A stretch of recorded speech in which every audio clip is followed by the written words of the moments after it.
So the question we're going to discuss right now, I think, is something that has been brought up understandably quite a lot yesterday, which is the question of technology. And more specifically, this notion of what Pope Francis called the technocratic paradigm, which I think we could define pretty generally as a reliance on technological solutions to all kinds of human problems and human issues. And so to get us started, I am so honored to be here with two writers that I really admire. And Edja, why don't you start us off with your thoughts? Sure. Is this good enough? Everything seems far away, too far away. Lovely to be here. Thank you, Tom. Thank you, Pankaj.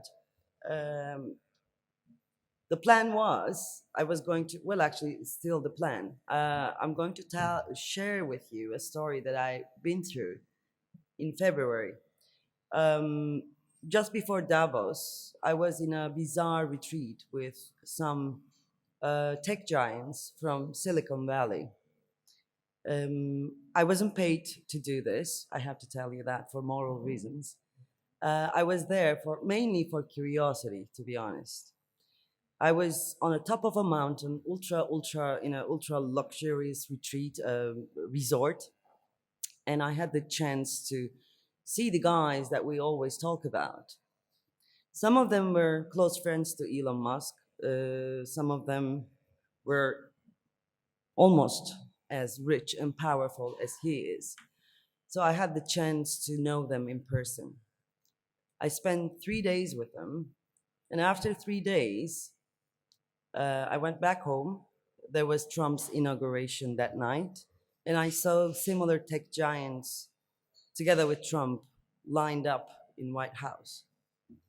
It was an interesting experience because throughout those 3 days, I learned that, and I'm not going to get into the juicy details. I'll tell you in the coffee break if you're curious about them. Um, those 3 days taught me something. There is no moral ideal about these people. They don't have any moral ideals.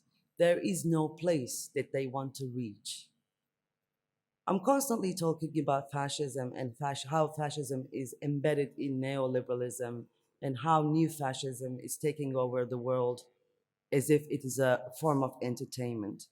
And I saw in these 3 days that this fascism, the fascism that we are subjected to today, as opposed to the older one, have zero idea about what it is trying to achieve. And this is the dangerous part of the story. The moral void that I witnessed was so terrifying that after 3 days, I sat down to write about it for myself. And I could only write one sentence. And the sentence was, maybe looking into the ultimate shade of black cripples the retina, and then on, you cannot see the light anymore. I wrote this sentence and I stopped. I couldn't write anymore. And then I remembered one more point about these 3 days. The moral void is important to talk about, but there is another thing that I noticed. I talked about fascism. I talked about the moral resistance that we have to put out to, to prevail over today's fascism in those 3 days. And these people, this group of people, were not against me. They didn't dismiss me. I was just non-existent to them. It was so bizarre. They were looking at me and they were seeing behind me, so to speak. And that experience taught me about my political position in the world today, which probably is your political position as well. We are non-existent to those people who are ruling the world today. And after writing about this crippled retina, I thought about what is it then that we can do? What is it then I can do? And I thought that looking at the ultimate black, and keep staring at it and keeping staring at it will not save us from what we are in today, the moral and political crisis that we are in today. We have to look at the light. And I have to say, following up on the previous panel, I'm a woman of faith as well. And I believe in people. I believe in humans. And I do this as a moral resistance, because the system we're living in is telling us humans are selfish, self-centered bastards. There is nothing beautiful about them. And we are living a form of fascism that morally destructive. Today's fascism is imposing on us the total loss of faith in humankind. And to resist it, I am dedicating myself to believe in humans, which is a very hard thing to do, because when you believe in God, you forgive God for the disasters, for everything that's happening horrible. But it's not easy to forgive humans and to keep on believing in them. So technology today and the rulers, lords of that world, are going to establish a world, a future that is unhuman. Many people are talking about AI and how many jobs will be lost. I think our jobs, as people of literature, people of political thought, people of religion, our jobs are about to be lost. And what we have to do, and I'm going to talk about this in the second round perhaps, we have to ally. And I see global dialogues as a step to that allyship, to refresh our faith in humankind. In every big religion's theology, there are the heretics that at one point said, I am God, or we are God. Because they know, those heretics, just like I am today, they believed that when humans come together, they create divinity. They create God, or they create a God-like ecstasy, a faith, so to speak. I am a person of that faith. In order to protect that faith, I came to think that I always thought faith may be outside of institutionalized religion. But now, today, after these 2 days rather, I'm thinking that maybe an allyship would be a more efficient way to overcome the predicaments of our age. And I'm going to talk about that allyship in a minute after Mohsin. Thank you. I think one can begin by saying, what are these overlords who stare into the blackness that Eche has spoken of? What are they telling us? And I think what they are telling us at its heart is, you are a machine. That is basically what is being communicated. Now, because you are a machine, you are, of course, not entitled to the various rights and privileges of being a human. Oh, sorry. Should I come closer to the mic, or are you going to turn the... This is being done by the overlords. So, let me try that again. So the people that Eche is speaking about, what are they telling us? What is their message to us? And I think their message to us is, you are a machine. If you look at how it all comes together, what is being said is that, in a sense, the human is a machine. Humans are just algorithms, and you are an algorithm. You are a machine.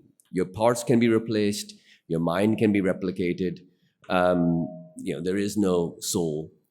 And this is the starting point, that since you are a machine, you are entitled to no rights, but also since you're a machine, we will build better machines, and you will amalgamate or not amalgamate, or who really cares? The best machine will emerge. Now, I think this is already well underway. It's not just the replacement of humans by machines. It is also the mechanization of the human to make us machine-like. Now, how does this actually happen?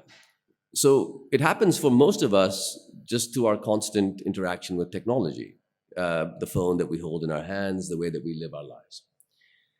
And we can see it operating, if we tie back to what was said in the last panel, on this realm of transcendence or spirituality. And Etche also referred to, in a sense, the heretics or the mystics, some might call themselves, approach to spirituality. But Father Spadana was talking about this notion of transcendence, which we achieve in a way through love. And in the Sufi tradition, that mode of transcendence is usually thought of as operating in two different ways. One is that you look out at the universe and you feel inside yourself an echo of the universe. You feel the echo of this, call it divine or call it cosmic sense. That's when you are lying under the stars, far away from a city, and you see the Milky Way, and you feel something. Or you're at the beach, holding the hand of your child, looking out at the sea, and the waves are coming in, and you feel something. Or you're in the desert, all by yourself, and for a moment, you can't see another person, and it's just the sand receding, and you feel something. That thing that you feel, the echo of what is out there beyond you, inside yourself, is in a sense one of these modes of transcendence. It is looking at the universe and seeing something, feeling something of yourself. The other mode is the look inward.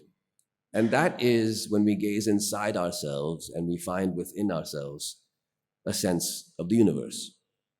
This is the internal gaze, the gaze within.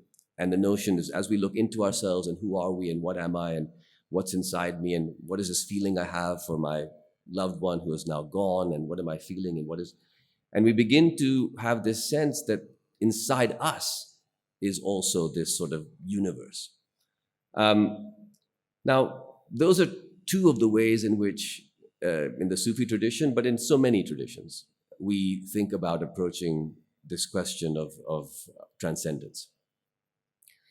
But what we find is the message that you are a machine and the enactment of that message has clouded and occluded our ability to do either of those two things. So first of all, when we look outside at the world, it is very difficult for us to look outside now without intermediation from technology. It's hard for us to look up from our phones. It's hard for us to look at the world and not seek to capture it on our phone and put it into something else. It is no longer the default setting to encounter some sight that is devastatingly wondrous and just experience it. And similarly, when we look inside ourselves, we find that technology has so atrophied and interrupted and interfered with our systems of attention that we are unable to conduct an exploration of what is inside us in a way that allows us to connect to this sort of meaningful sense of spirituality. And so I think, what I would just conclude this opening remark is that it is this message that you are a machine. In fact, the enactment of machine-likeness upon all of us, which is underway, which is in a sense cutting us off from spiritual and transcendental and or transcendent and human experience, that we very much need to muster our individual and sort of collective resistance to, because the end product is very clear. The end product is that these machines, the people that we think of as human, no longer matter. They can no longer articulate for themselves why they should matter. and then they will be subjected to whatever the powerful wish to subject them to. You know, I was struck by both of your remarks and thinking of it in terms of the question that was posed in the program today, because I think that, yes, it's absolutely right that it's correct that the way the tech moguls have envisioned the future for us, at least, is that we are machines, they're indifferent to our flourishing as human beings, for example. But at the same time, there's the sort of flip side of that, which is this sort of elevation of themselves as the ultimate, rational deciders of who should, the people who should determine the way the rest of the world works. And so, I was sort of struck by part of the question that has been posed to us today has to do with this question of human frailty and whether there is something, if we can direct our attention and our focus on the question of how what we all share has to do with vulnerability, with the possibility of suffering, with the reality of suffering, if that is some kind of antidote to these technological fantasies that these moguls have for us. But I guess the other question that I have is also, is their vision of the future actually in reaction to the fact that they do recognize that we are all very much frail humans, and that instead of eliciting a feeling of solidarity or a sense of something that we all share, in fact, there's a kind of terror and a desire to distinguish some kinds of humans from other kinds of humans? Well, I was nothing but clear in my opening remarks, perhaps. Exactly that frailty I am referring to. Gaza is a laboratory of many things, but it is also a laboratory for us, for our voices. Reverend Spadaro mentioned, in the panel it was mentioned that Pope had no power, even though he said that what he said about Gaza. That powerlessness, that frailty of the oldest institution, one of the oldest institutions in the world, tells me a lot of things. And we share that powerlessness as intellectuals, as writers, as thinkers. The thing is, those guys, they don't listen to us. We are non-existent to them. And obviously, Pope Francis was a non-existent to them. It was inaudible, his voice, to their ears. That is why coming together in this powerlessness can change everything. So what I'm proposing is we should start thinking about an allyship between the realm of religion and between the realm of secular political thinking, literary thinking. Maybe then our voices might be heard. Gaza is an experiment for another thing. It is an experiment it's an experiment to see how much the world can stomach, how much it can swallow. Like, we're going to kill all these people, do all the starvation, and let's see what will happen. And it was right. Only Netanyahu can stop it.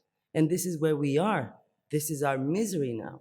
And our political position should be in accordance with this misery.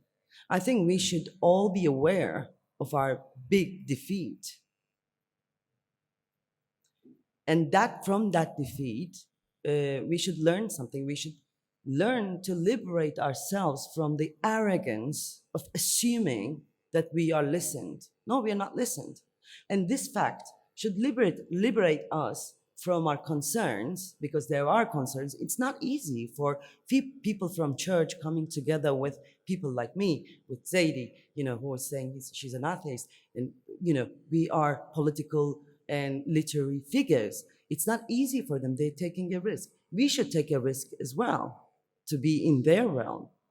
So that allyship, in fact, should turn into a tangible solidarity, tangible manifesto, perhaps a movement. Now, we were talking with Naomi yesterday. This should turn into a, people of religion say this word more courageously, into a revolution, a moral revolution, actually. I noticed that yesterday, when you come from church, you can allow yourself to say words like revolution and love without smirking about it, without rolling your eyes. But we have to be ironic about these words. And our cynicism is part of the big cynicism of the world today. So we have to take that risk, for instance, as seculars, to approach to the realm of faith. And then that allyship can only change the world. Greta is sacrificing herself today in a way, not really, but she's doing something, and several other people with her. We can find in ourselves that kind of faith as well, but we have to find the divinity in togetherness to do that. I think we will encourage ourselves to do that, and perhaps in Barcelona, or in Doha, that would be even more better because it's in Global South. Maybe we can actually become the conveners of such a global, universal, one might call it, transformation.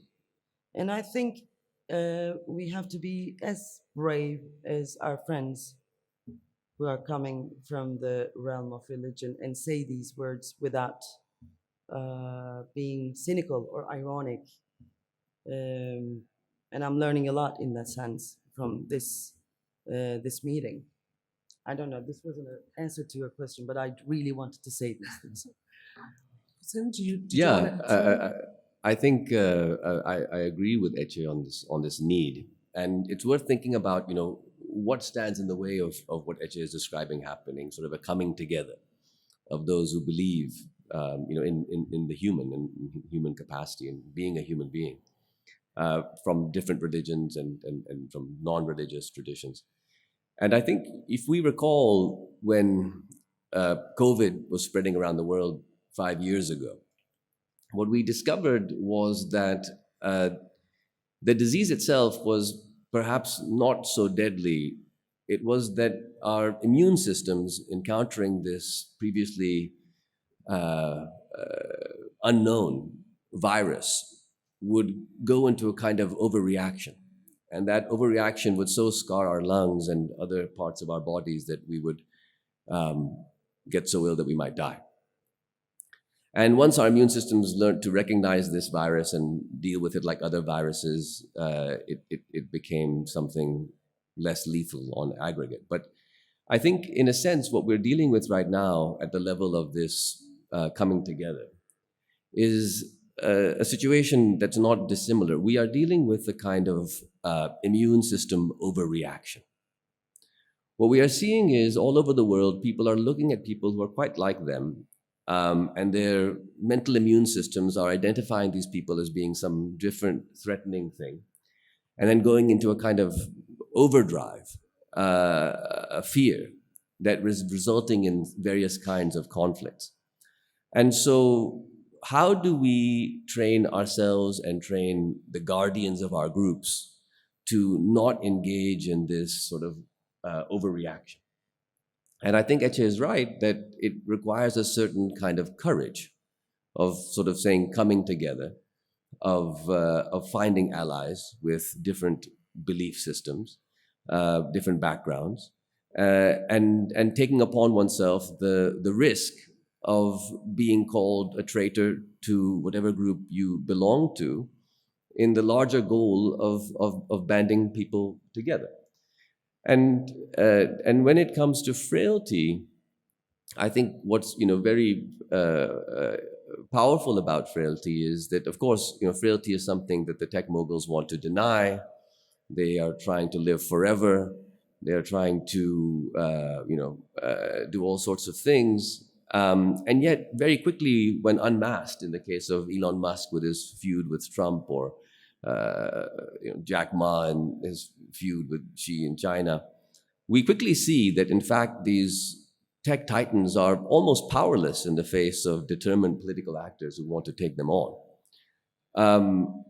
They are quite frail, not just bodily frail like every other human being, but they're frail in terms of they effectively are living atop a system of contracts.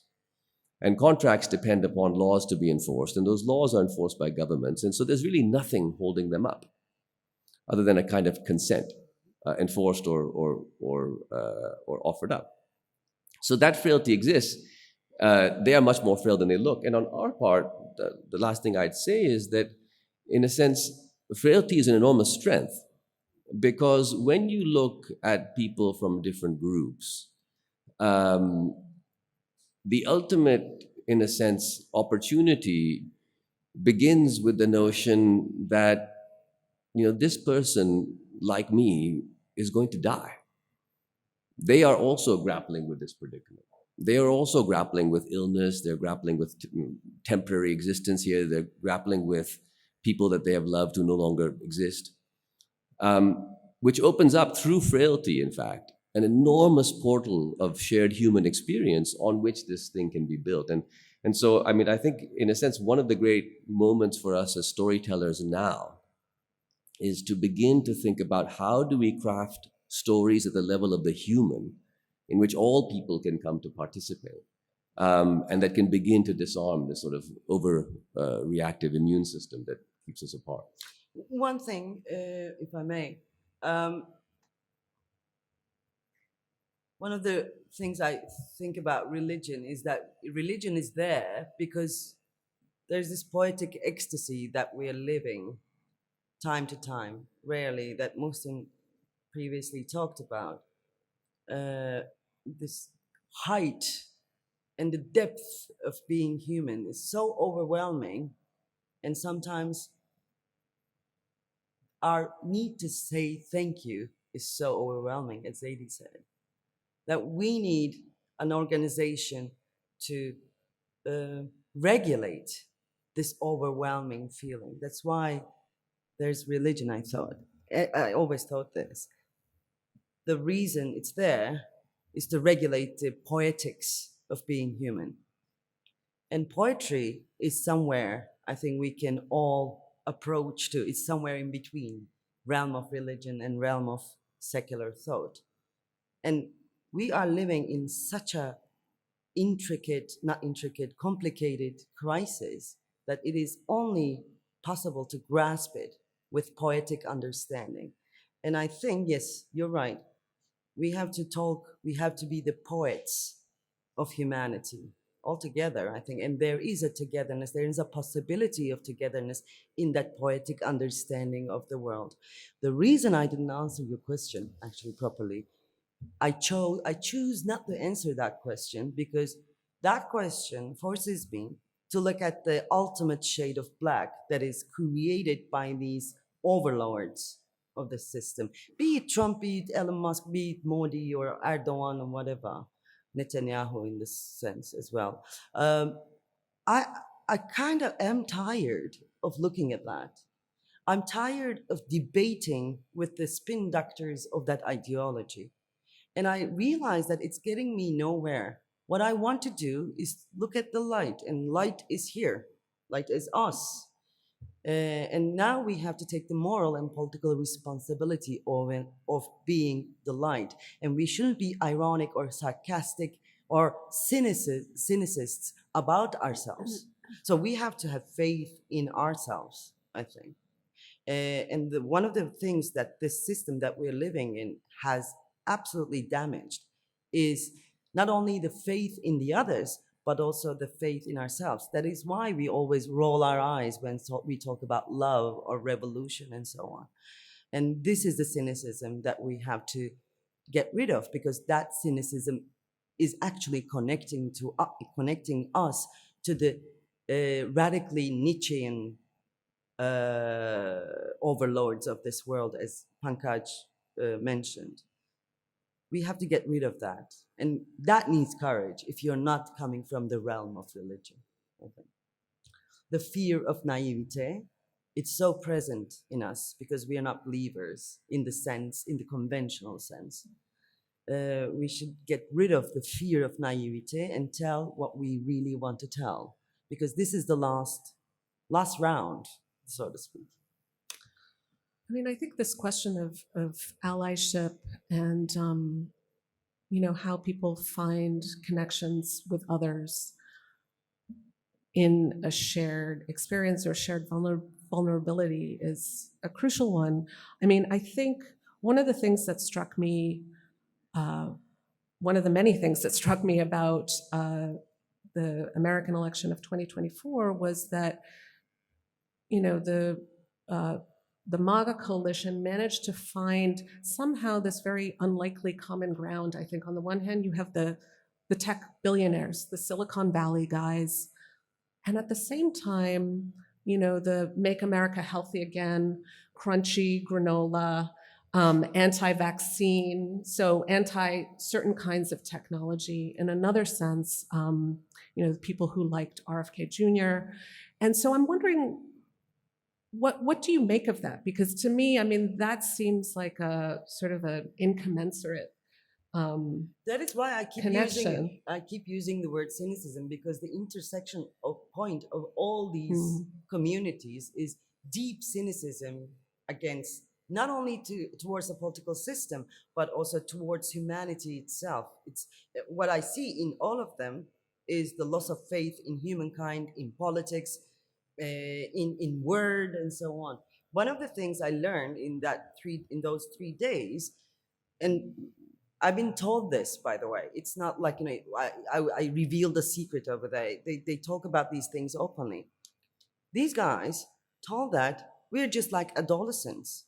We just want to burn up the world just to see how the flames would look like. So this is what I meant. They don't have an ideal for humanity because they think that the future is unhuman, and they are going to be the few lucky ones who are going to survive.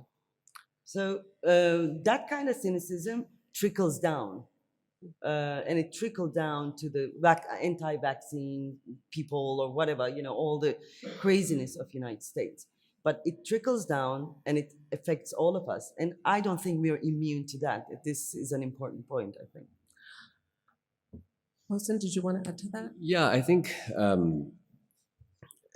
that you know, it's important to look at what happened in the United States as part of something larger that is happening all over the world.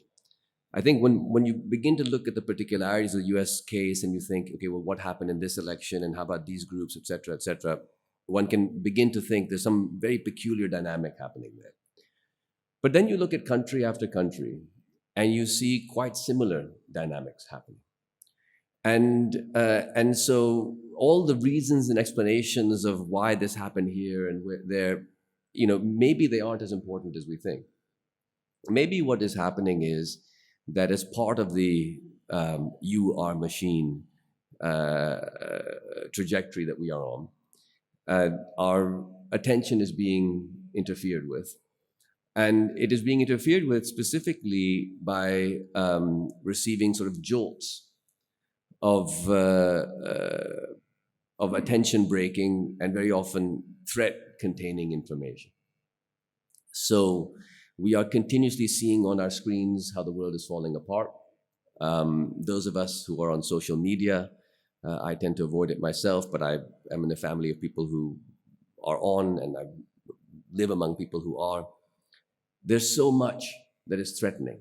This post, how did this person react? You know, this photograph, what was the response? This, the hack of the human was very easy because it turns out that in our hierarchy of prioritization of attention, we place threats at the apex, right? Above procreation, above food, something that will kill us is the highest thing that we respond to in the moment.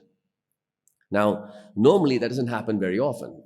So your threat system isn't triggered that often, but the machine world is triggering it all the time. And so we're living in a time of heightened threat perception. And in that time of heightened threat perception, it is possible to cobble together these sorts of coalitions that we see backing all of these different people that we're talking about. And so we have, in a way, a very paradoxical challenge. There's a grave threat to humanity, the threat that seeks to treat us as machines and dispense with us. And we can't underplay that threat. And yet, we struggle to counter that threat because of the pervasive sense of low-level threat that surrounds us at all times. So we need to, in a way, reestablish a kind of sense of perspective, which of course is something that storytellers are trying to do all the time, right? And that perspective is, how do we focus on the threat that is real and enormous? How do we learn to focus less on the threat that is, in a sense, manufactured? And I'll stop there, but I think, when we think of constructing narratives, where do we place our focus? If we focus on the million times your machine in your life will tell you something bad is happening, as opposed to the quite fewer times where something catastrophic actually is happening, we need to reorient our attention from one to the other. And to do that, we need to somehow gain control over, or more control over, the mechanism by which human attention is guided. You didn't say anything. And actually, I've just been told we have to go to questions. Oh. I was going to ask a question about AI, but I figure maybe somebody in the audience might have one. Okay, let's see. I just have a question, mainly for Etche. Like, I felt like the word that doesn't speak its name is humanism. That is the word, and that is the basis for this coalition that we hope for. But in my own experience, like, I could say I came out as a humanist about 5 years ago, and it's the immediate response, when I was with my students, is that, then you are dismissed. It was, and for the machine people, it's the same. Oh, you're one of those ridiculous people who thinks the human is something sacred and worth protecting. But it's worth noting that both on the left and the right, that position is considered beyond cringe, as they say for the young people, but just non-legible. And I think one of our challenges is, how do we make that position legible to people again as a political position? This is why I choose to make it, choose to analyze, make an analysis of neoliberalism as the total and fascism as a total loss of faith in humankind, and then faith in humankind. I keep using it because I don't want to use the word humanism, because I know what happens. Oh, you're a hippie then, like you're one of those hippies. That is why we need this allyship. Because humanism, with its all uses, I think, does not have a brilliant legacy. Let's say that's why we need to steal things from religious realm a little bit and use the word faith, because in the previous panel, for instance, when the question was faith. And we automatically understand it as a religious concept because it has been monopolized by religion for such a long time. But actually, we have the ability to believe. That's why we created faith. That's why we created all these things that we believe in. So we have to reinvent or rediscover our ability to have faith. And perhaps we have to say it over and over again. Yes, we believe in humans. And that's why we are sacrificing ourselves, we're sacrificing our lives to be in solidarity with them. I think that needs courage to use that word faith in terms of, in a non-religious sense. And that allyship is necessary for these reasons, because then our voices could be more powerful, and we could evade the evasions of the others who think us as, I don't know, irrelevant hippies. I think it's a very important point. I'm also resistant to this idea of humanism as a descriptor of this. And I think, we are not the first to deal with this predicament. Exactly. Every tradition has been dealing with this predicament for a very, very, very long time. And every tradition has found inclusive ways of dealing with this predicament. And so it is perhaps worth us looking back into our traditions. So within the Islamic Muslim tradition, one of the strands of sort of mystical thought, Sufism, which we've been talking about, in a sense also encountered these sorts of questions. And the response that was found was not to reject the idea of faith, but to broaden the notion of faith and spirituality into domains that were expressed in different terms. For example, through love. The entire body of Sufi poetry, which is almost all love poetry, is about capturing a deep and profound experience in words that are not circumscribed by religious particularity and are open to everyone.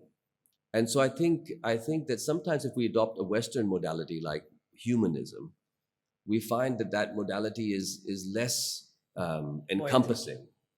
And I think this is the thing about the poetic is just as writers, we don't write novels, we just write half novels, and readers make them into novels.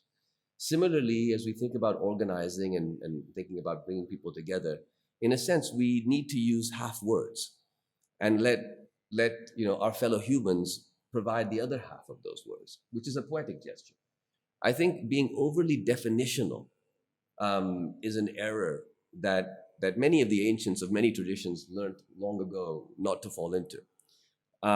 Doesn't mean evading necessarily, but it means that leaving the door open for people to approach in different ways. Just as Zadie, you were speaking earlier about the church that you go to, that church leaves its door open, right? And so I think I'm concerned that the word humanism is a church with a slightly stuck door. And so I would actually encourage us to look for words that are open to people of different faiths and no faith to come into and fully belong in, and not feel that they have to sort of jettison, part of what they believe to come inside.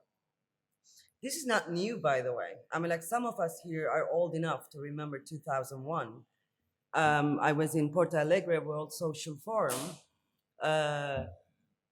and it was the Catholic Church that accommodated all the opposition of the world, anti-capitalist opposition of the world. What I'm proposing, like in very solid terms, is that once again, Catholic Church perhaps accommodating us in a way, this kind of thinking. Well, I don't know if you saw Wim Wenders' Netflix documentary. Did you see it? Nobody saw it. It's amazing. You should watch it.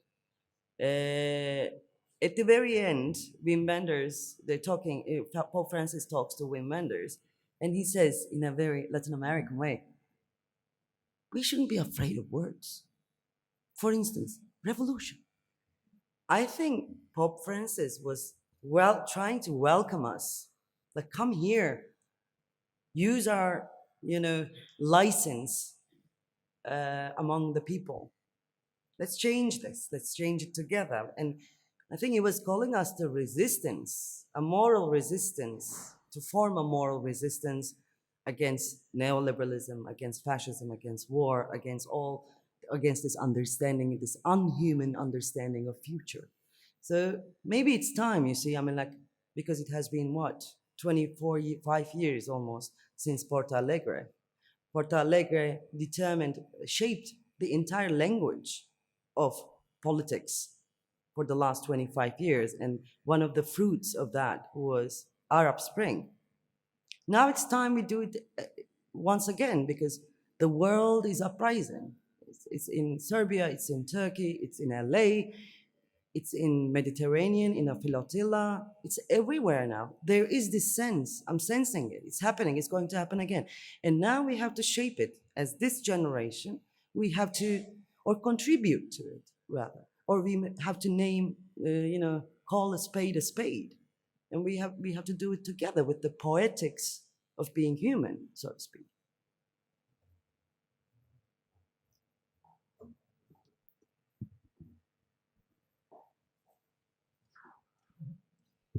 Okay, I'm going to embrace Etche's challenge about losing the fear of naivete, to say that, I believe in humans, but I also believe in orcas and salmon, and just talking about the ecosystem where I live.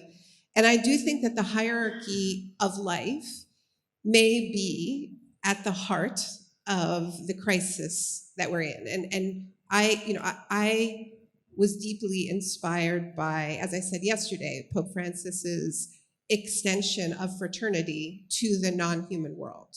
And I think that was a big part of being the first Pope from the Global South and bringing that Latin American sensibility of an embrace of a web of life, not as dominion, but in the spirit of fraternity, of the non-human world that included that.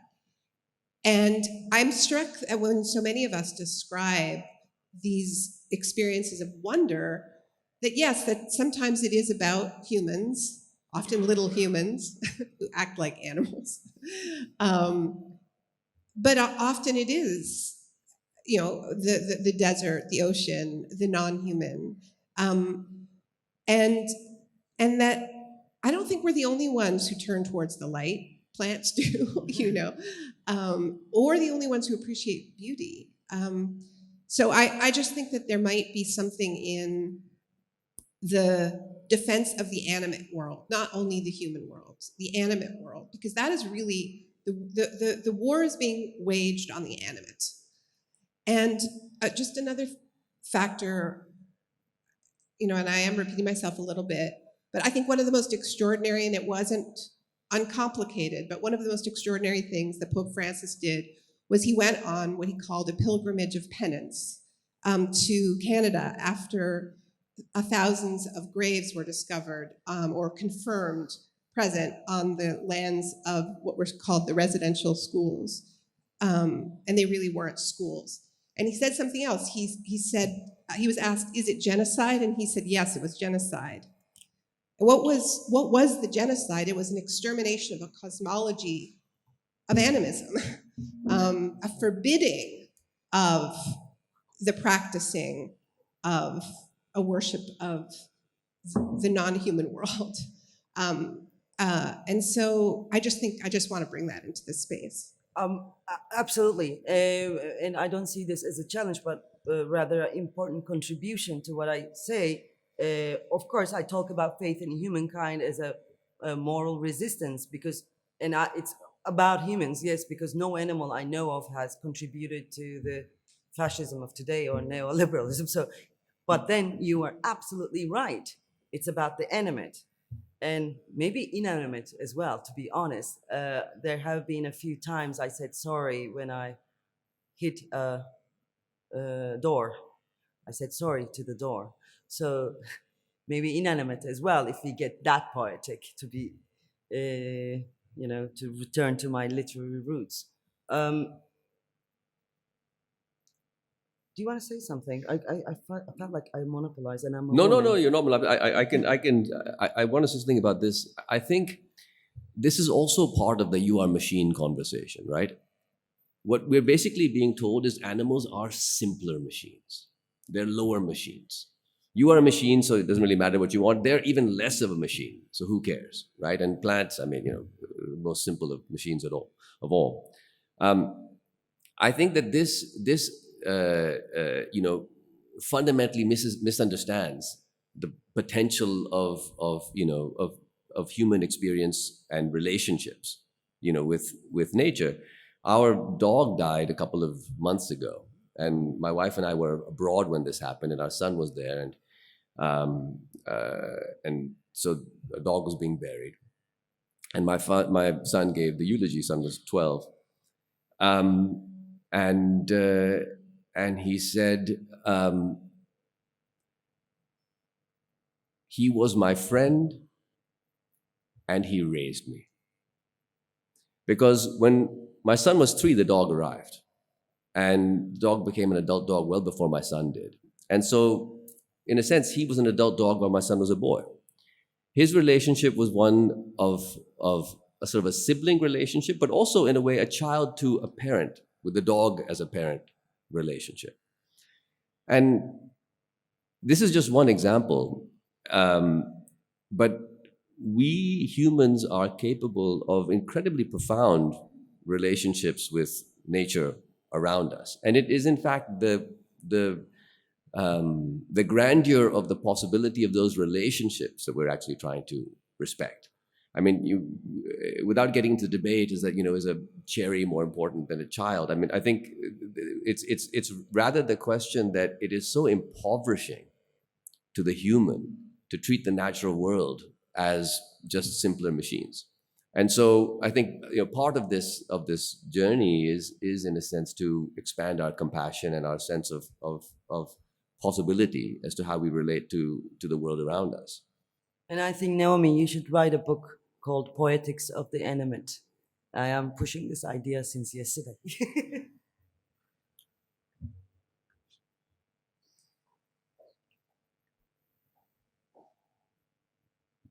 Sort of a different way to approach the question of humanism.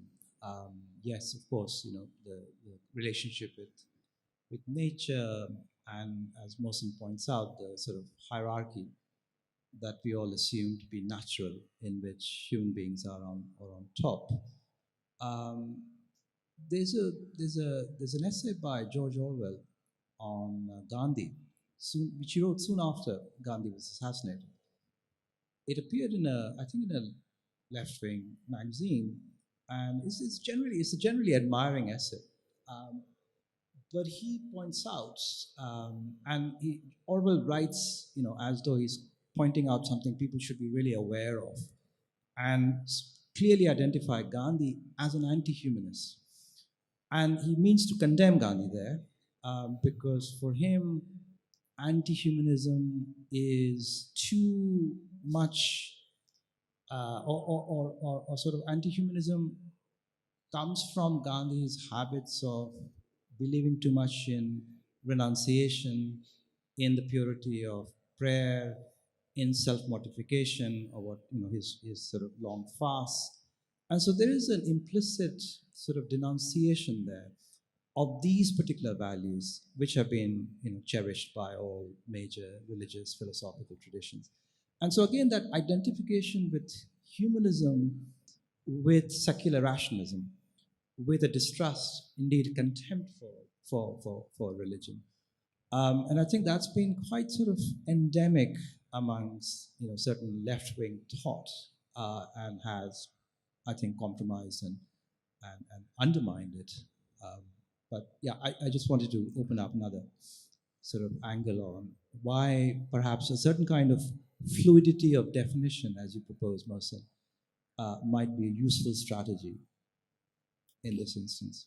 One thing I want to say about this is, I think in the West in particular, it's very often noted and remarked upon that there are, limits to faith, that you can only go so far. At a certain point, you have to jump, and the whole thing is built upon, et cetera, et cetera. People see that in the West a lot. What is less remarked upon is that there are limits to reason too. Right? We are operating in an environment where our rational foundation is itself much less sturdy than we imagine it to be. As we investigate what a human being is and how we operate, et cetera, how our belief systems get built, what we discover is that reason too is built on sort of contingent foundations, right? We will often develop reasons for something we want to believe in. We will base things on a sense of the universe that just isn't true according to physics. And so without taking a position where one is trying to sort of say, reason is up here and we'll find a way to speak to faith with, with sufficient lack of disrespect that we can have a conversation. I think it's much more interesting to be much more humble about reason and to say, how does one begin to have a conversation between reason and faith that assumes humility on both sides and actually opens up space for us to find things together? There's a well-known phrase by credit to the Buddha, that if you meet the Buddha, kill him. Or Gandhi saying there's no such thing as Gandhianism. If somebody is peddling you that, please don't believe in it. I just wanted to add one thing before we wrap up, just in response to this question of humanism, because clearly it's a term that I think it sort of triggers a lot of thoughts and feelings among people. Understandably, there's a history to it. There's also a way in which the term has been tainted, I think, by people who have abused the notion of what it means to be human and the idea of, the rational human being atop the natural world as their dominion. And so, it's funny, I was just reminded actually, Pankaj, when you asked your question, that I actually funnily took a course in college that was called 20th Century Humanism. And it was, it was one of those courses, I can't even remember why I ended up taking it, but it was kind of fascinating because it was, the professor who taught it, pointed out that there had been this sort of evolution in humanistic thought. And when I say evolution, I don't necessarily mean moving up a hierarchy or up a ladder, just sort of this proliferation of notions of what it is that human beings actually share with the rest of the natural world. That a human is another kind of animal. And I found that idea sort of very expansive, very capacious, and really sort of allowed me to think of things in a very different way, because I do think that I came to the course exactly with that notion of, humanism is something to be avoided. It's something that leads us down a very dark path. But in fact, I think there's different ways of understanding what it could mean. And I think nowadays, especially I think when we live at a time when, people who actually profit, I think, from these machines that treat us like machines, that, I think of social media, for instance, as being something that was initially seen as, this would be the salvation.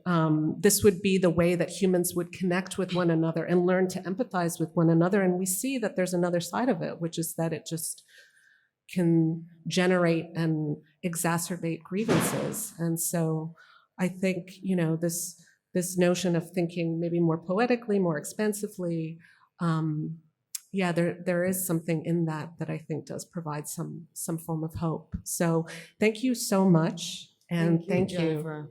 Great, thank you. Thank you. Well done. That was great.